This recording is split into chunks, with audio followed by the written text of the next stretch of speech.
All right, guys, here we are over at the Glide Scope, and we're going to continue to talk about placement of the MAC blade and the view that you're going to get here.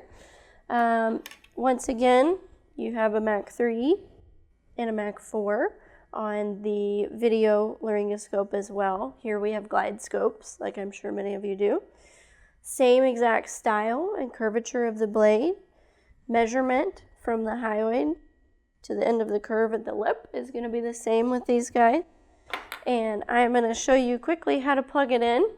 So there are two plugs on the Glide Scope here if you're not familiar. First one is more of a USB. That's going to plug into your blades for intubation. This other guy is actually for fiber optic and bronchoscopy. So you'll leave that one alone. All right. You can see we're going to open up the airway, come in, sweep the tongue from the right to midline, walk it in slowly till you see the epiglottis. And you can see I've run into the epiglottis there. And so that's right in the middle of the screen where you want it. You're going to go ahead and lift up. I'm doing so by leaning forward, lifting up with my whole body, opening up that view. And then you're going to take the ET tube, come in the right corner of the mouth, and as you deliver it, you'll see it come into the center of your screen. There's no need to run it down the center of the blade, and it should go right in there between the cords. Sometimes, if you don't have an assistant to pull your stylet, you've got to manipulate it a little bit. There we go. It's a little twisting and turning, got that balloon below the cords. I'm going to try to hold this view while I pull this stylet out for you guys. And always double check. Balloons below the cords. Blow it up. Get out there and get some good airways. All right, guys. We're going to talk about a couple of mistakes people make while we have the Glide Scope out with our MAC blade. So one of the things with placement of the MAC blade, especially when using a MAC 4 for a bigger person, is that it is very long. And it is very easy to just take that MAC blade and shove it in the mouth, and then before you know it, you're all the way past the epiglottis, you're looking at the esophagus, or you're using it like a Miller blade and you're only catching the top of your airway. All right, the best way to mitigate this is by walking your MAC blade in very slowly.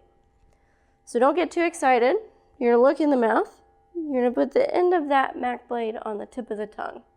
And you're pressing up. You see the uvula there. Now you're going to slowly walk it in. Lift up, looking for the epiglottis. I still don't see it. Walk in a little more. Lift up. Starting to see the edge of the epiglottis there. So I'm going to walk in a little bit more. Lift up again. I'm not quite in the valleculae. Walk in a little bit more. Lift up right there in the valleculae. And now you're really going to lift until you get that view that you want. And that's how you walk in the MAC blade.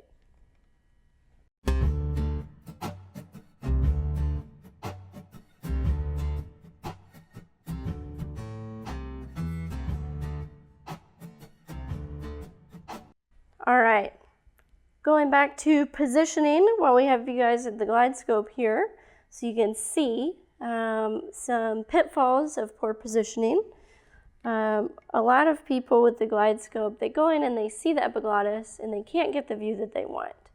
And so the immediate reaction while looking up at this is to just crank back and lean backwards. And you can see on the Glide Scope that every time I crank my wrist back or lean back, I'm pulling out of that valleculae, out of that space I want to be in.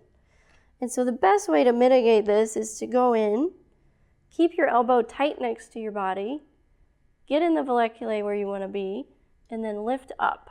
I'm leaning forwards, and I'm really just lifting my arm straight up in the air, lifting his head up off the bed.